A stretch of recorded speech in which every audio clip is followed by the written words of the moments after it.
sanadku markuu ahaa 549 ayaa waxaa xukunka Yemen isku qabsaday Ariyaad oo ahaa ninkii ciidanka Xabashida ee Yemen qabsaday haystay iyo Abraha oo hogaamiyaasha ciidankii Xabashida kamid ahaa.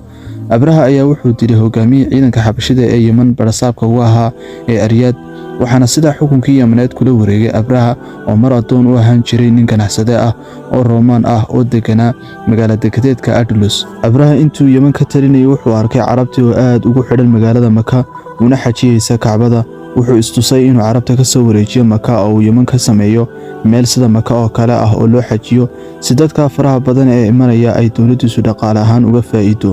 wuxuuna dhisay kaniisad aad u weyn oo Qulays la yiraahdo. Kadib carabtii oo aad uga xanaaqsan arrinka ayaa waxay soo dirtay nin wasakheeyay kaniisadan uu dhisay Abraha. ninkiina intuu kaniisadii habeen madow u dhuntay ayuu ku dhex saharooday kadib saxaradii uu mariyay gidaarada kaniisadii Qulays.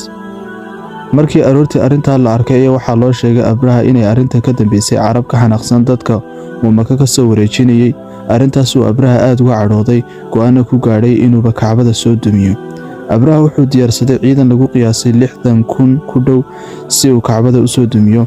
intii jidka sii maray ciidii carab ah isku dayday inay horjoogsatana cagtu sii marinayay xoolo aad u fara badan carabtii uu ka dhacay.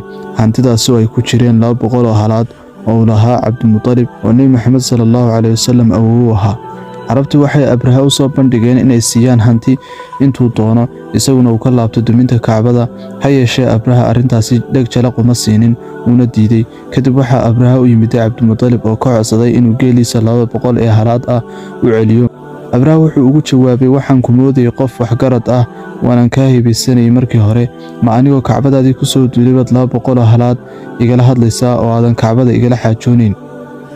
Cabdulmutalib wuxuu ugu jawaabay anigu geelan leeyahay Kacbadana Ilaahay baa leh oo ilaashanaya geelayga isii. sidii ayuuna Abraha ku siiyay Cabdulmutalib geeliisii.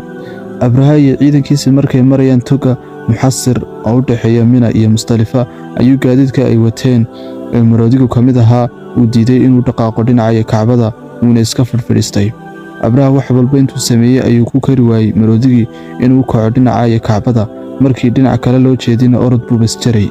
iyadoo xaaladdu halkaas marayso carabtiina Maka ay ka kala baxeen oo ay jeexjeexyada iyo buuraha galeen qaarkoodna duco iyo alla bari ku jiraan unbaa hal mar laga war helay shimbiro dhagaxaan yaryar oo holcaya wata.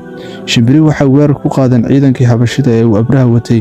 dhagaxaantu waxay ahaayeen kuwo qofkii ay ku dhacaan ay xubnihiisu daadanayaan. ciidankii Abraha waxaa ku dhacay argagax waxayna bilaabeen kala firxad iyo carar. waqtigoodii ayaana buuraha iyo tugaga dhexdooda wadmay. Abraha isaga waxaa ku dhacay cudur cajiib ah oo ay farihiisii iyo xubnihiisii la daateen. wuxuuna Sanca gaadhay isagoo aad moodid sidii shimbir dhal ah oo bilaabaadad ah.